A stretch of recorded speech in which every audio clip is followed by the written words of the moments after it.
Argentina's in serious trouble.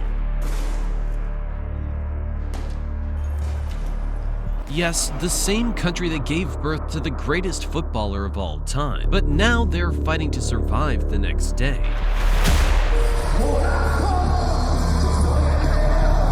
And their president is having the perfect time of his life. You see, the second largest economy in South America is currently dominated by the right-wing populist, a political ideology that focuses on defending the national culture or centuries-old identity of its people. The same picture that Donald Trump is creating with his speech power in the United States. Stop claiming your opponents will turn America into a dictatorship. And since becoming their president in December last year, Javier Milei has vowed to restore Argentina's economy, which has been declining constantly in the past several years. However, his approach to reviving its economy is turning out to be more aggressive than any other leader before. After coming into power, he fired 5,000 government employees and blocked labor reforms that increased the probation period for workers from 3 to 8 months, including the pregnancy leave period. As a result, hundreds of thousands of citizens massively protested on the streets. Furthermore, he abolished credible ministries of the government from 18 to 9 by calling them a burden on the government's budget. For example, the moment he took office, he abolished the Ministry of Women, Genders, and Diversity. Then he went on to abolish the Ministry of Environment and Sustainable Development. Most importantly, the Ministry of Tourism and Sports, which was responsible for supporting Messi and earning his name. The situation became worse when he said if citizens opposed or tried to block his reform measures, Argentina would face a social catastrophe of biblical proportions. In addition, he called these measures a shock therapy that is necessary to drag the country out of such economic crises. Now, it's true that Argentina does need the support of a powerful leader, because before he became president, the inflation rate increased by 160% in their country. However, after taking over the office, the inflation rate peaked to 292% in April. So will Javier Milei get Argentina out of this unforeseen crisis?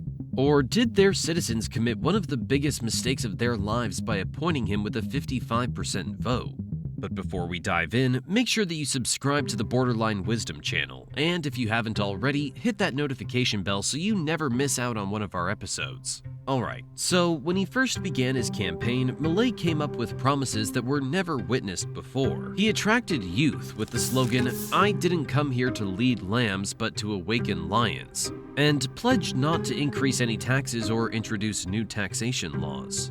To corrupted politicians, he openly called them parasitic, or rats, who never want to work and only think of getting rich. He even used this phrase against politicians, "I'm here to kick these criminals out." Now, it's not that he didn't stand by his words, because since coming into power, he consistently gifted his salary to a random person every month, giving reason that the state is a criminal organization that finances itself through taxes levied on the people by force. We are returning the money that the political caste stole. Surprisingly, since the parliamentary elections, he's gifted more than 7 million Argentina pesos.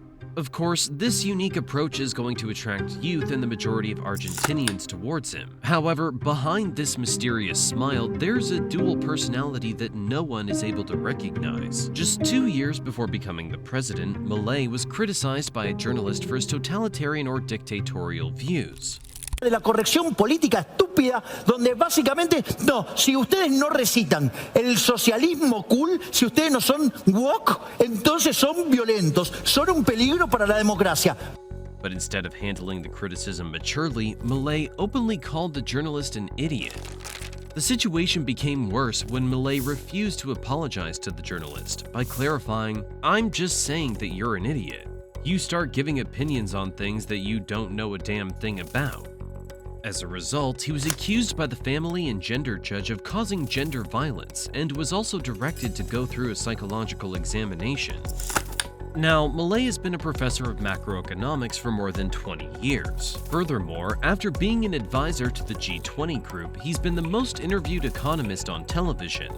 So there's no doubt that he's well educated in his field to help Argentina out of this crisis. But this rage, this arrogance, this character, This hunger for more power is turning out to be more dangerous. Está tratando una ley nefasta para la gran mayoría del pueblo argentino, donde hay una reforma laboral. Abolishing the Ministry of Women, Genders, and Diversity can be linked with his childhood days, when he was constantly abused and beaten by his parents for an entire decade.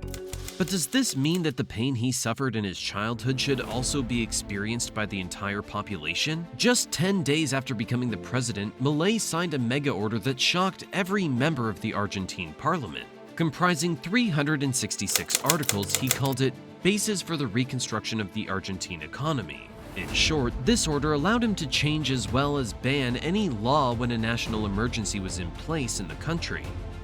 This means this order gave him enough power as a dictator who could use Argentina's military for his own use, or anything he wanted without justification in return. Just like Reinaldo Piñone, Argentina's last military dictator, who tortured and disappeared tens of thousands of people in 1982. In addition, this order also consisted of several controversial points that expressed Milei's hunger to gain extraordinary power. For example, turning state-owned organizations into private companies that will also go through a bankruptcy procedure if they fail to create sufficient profit. Furthermore, banning compensation to employees who have been fired, and even putting a permanent ban on protesters who try to obstruct traffic for their demands. This reminds us of a warning that more than 100 economists issued a month before he became the president.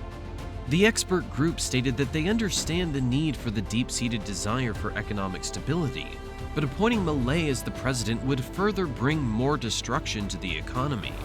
Although Milei believes in the free market economy, where he considers the state system and taxes as an evil form, but by giving up taxes, which are one of the biggest sources of income for the government, this would further increase the level of inequality and poverty in the country. And even if we agree with Milei's approach, let's not forget the 1990s reforms that President Carlos Menem made during his time.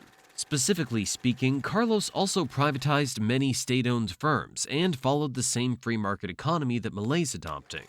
However, by the end of 2001, his approach backfired, and Argentina drove into an enormous debt of $102 billion. Sure, the order contains abolishing the rental control regulations, and also removes registration of importers and exporters. But how would the government track illegal shipments of drugs and weapons if no exporter or importers registered to run their business? Or how would the government control rent prices if they skyrocket beyond control?